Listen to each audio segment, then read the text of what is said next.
যোগান না থাকায় বেশি দামে সার কিনতে হচ্ছে মেহেরপুরের কৃষকদের। ডিলাররা বলছেন বিএডিসির সার বরাদ্দ শূন্যের কোঠায় নেমে এসেছে। এদিকে বর্জ্যের অভাবে রংপুরের একমাত্র জৈব সার কারখানায় ব্যাহত হচ্ছে উৎপাদন। বিস্তারিত ডেস্ক রিপোর্টে।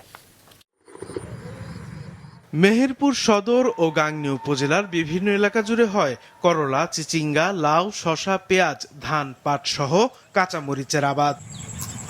তবে সেখানকার কৃষকদের অভিযোগ, বর্তমানে টিএসপি, এমওপি এবং ডিএপি সারের চাহিদা থাকলেও বাজারে সেগুলোর যোগান নেই। এতে ১৩৫০ টাকার সার কিনতে হচ্ছে ২ থেকে ২৫০০ টাকায়। ফলে বেড়েছে উৎপাদন খরচ। টিএসপি সারটা পর্যাপ্ত পরিমাণ পাচ্ছে না, আর লাইনে দাঁড়িয়েও তো সেগুলো দিচ্ছে না। এবার যেমনি শুধু ড্যাব আর পটাশ দিচ্ছে। সময় মতন সারটা যদি আমরা পাই তাহলে আমাদের আবাদটা পরিপূর্ণ হবে। সার সংকটের কারণ খুঁজতে গিয়ে জানা যায়, গত ২ মাস বিএডিসি থেকে টিএসপির কোনো বরাদ্দ ছিল না। এমওপি ও ডিএপির বরাদ্দ ছিল একেবারেই সীমিত। এই বিষয়ে বিএডিসি কর্তৃপক্ষ বলছে, মন্ত্রণালয়ে চাহিদাপত্র পাঠানো হলেও মেলেনি বরাদ্দ। আমরা এপ্রিল মাসে পেয়েছি টিএসপি ৭৪ বস্তা, ডিএপি ৩০ বস্তা এবং এমওপি ১০৭ বস্তা।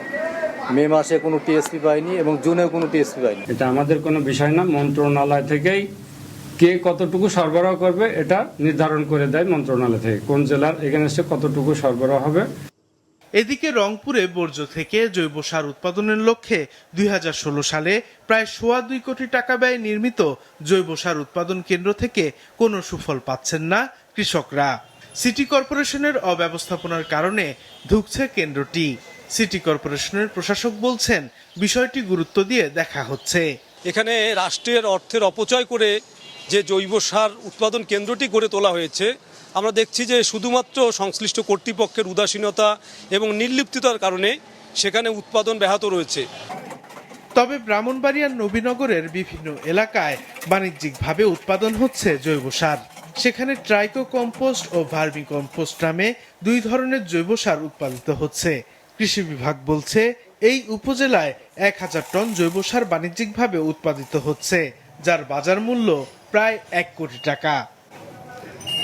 সাদেকুর রহমান সিদ্দিকী, মাছরাঙা, নিউজ ডেস্ক।